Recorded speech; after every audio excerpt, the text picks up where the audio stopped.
ना तड़पने की इजाज़त है ना फरियाद की, घुट घुट के मर जाऊं यही मर्ज़ी है मेरे सय्याद की। जी हाँ मोदी जी, मुस्लिम कौम के साथ आपने कम जुल्म ढाए हैं जो अब ये कश्मीर फाइल जैसी मूवी को प्रमोट कर दिया। सुनिए आप क्या कहते हैं अपने भाषण में। मेरा विषय कोई फिल्म नहीं है, मेरा विषय है कि जो सत्य है उसको सही स्वरूप में देश के सामने लाना देश के भलाई के लिए होता है।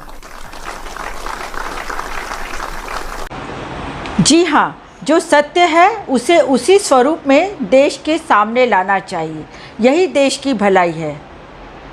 तो फिर 2002 के दंगों में जो कत्लेआम हुआ मुस्लिमों के साथ, उसे भी तो देश के सामने लाना चाहिए। 2002 के दंगों के लिए आपने जिस तरीके से क्रिया के ऊपर प्रतिक्रिया की थ्योरी दी, उसको भी तो देश के सामने लाना चाहिए।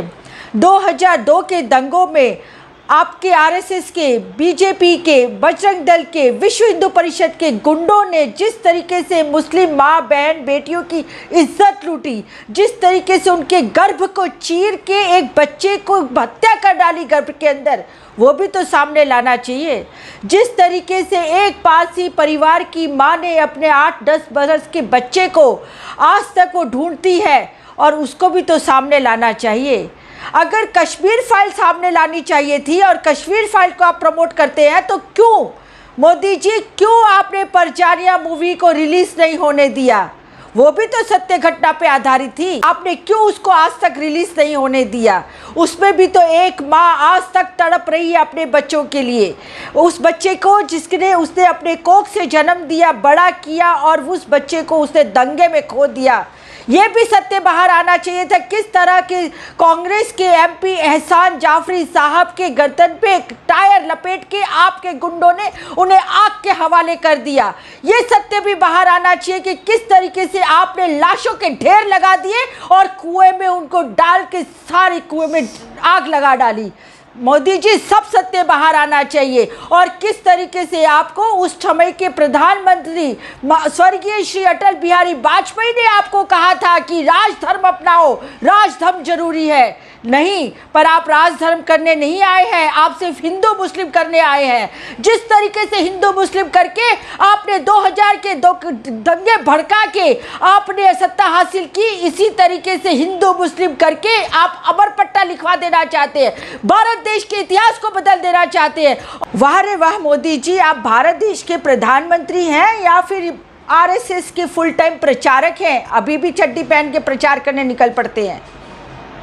अरे आपको कश्मीर फाइल के जरिए जब कश्मीरों की तकलीफ़ें, दुख और प्रताड़ना और मुसीबतें दिखाई दे रही हैं, तो आपको ये भी दिखाई देना चाहिए कि उस समय वहाँ पे किसकी सरकार थी?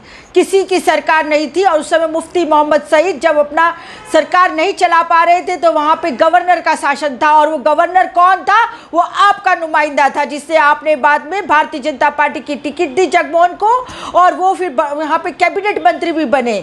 और उस टाइम पे दिल्ली में वीपी सिंह की सरकार थी। माननीय मोदी जी, आपसे कहना चाहते हैं कि देश के हालात बहुत बदतर होते जा रहे हैं, लोगों के दिमाग में जहर भरते जा रहे हैं आप लोग, और आज आप लोग एक मानव बॉम्ब की तरह लोगों को खुला छोड़ दिया है। आपने युवाओं के दिमागों को जहर से भर डाला है, और वो दिन दूर नहीं, अगर यही परिस्थिति रही तो हमारा देश में गृह युद्ध में बदल जाएगा।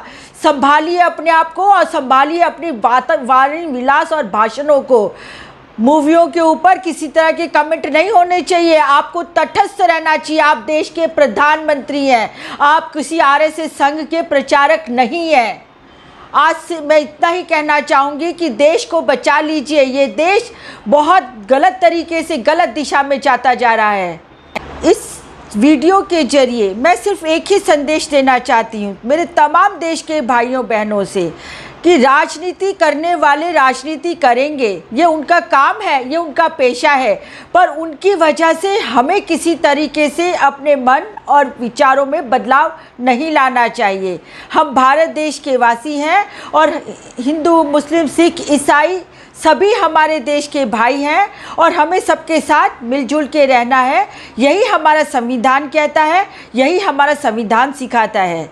बस आज के लिए इतना ही। मेरा नाम रत्ना वोरा। यदि आपको मेरा ये वीडियो अच्छा लगा हो तो आप इसे ज़रूर शेयर कीजिए, इसे सब्सक्राइब कीजिए और अपने मित्रों, दोस्तों, साथियों से भी सब्सक्राइब कराइए। नमस्कार। ज़िक्र